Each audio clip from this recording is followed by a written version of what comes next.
Gaby tiene poca carne, va a tardar poco también. Ay, ¿sabes lo que había en la cocina? Un rato muerto, a medio descomponer. ¿Por qué no lo vas a ver? Ya lo encontré. Lo embalsamamos con Dami y está descansando en el segundo cajón de tu mesita de luz. Sí, con Dami lo embalsamamos. Fíjate en tu mesita. Un rato muerto, podrido como la abuela. Fíjate. Ay, Mario, ¿vos te escuchás? Dami, tenemos que hablar, Dami. Nosotros somos los únicos que podemos hacer algo, Damián. Anoche la abuela estuvo tosiendo toda la noche. Toda la noche con catarro estuvo la abuela. Yo creo que es una señal indiscutible de que la abuela está embarazada, Dami. Yo te aviso porque como somos los únicos varones de la casa, alguno de los dos tuvo que ser el papá, ¿sabes?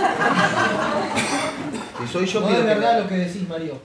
Gaby, tengo hipo. ¿Qué te pasa? Estoy con hipo. Bueno, estoy ocupada ahora. Pero no me siento bien. Bueno, decile a la abuela, yo tengo que Pero terminar todo. lamentablemente la abuela está muerta, no me va a poder ayudar más. A ver, Meme, ¿podés atender a Mario que está con hijo? Yo tengo que levantar la ropa que no llevaste a lavar. Meme no es un juego, atendé a tu hijo. Sé útil, Meme. Acá nadie me lleve la punta hasta que me necesitan. Ahí sí. Ahí llevale, traele.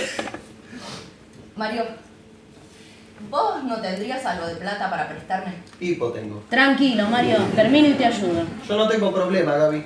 Me concentro en la respiración y voy dosificando la poca cantidad de aire que entra.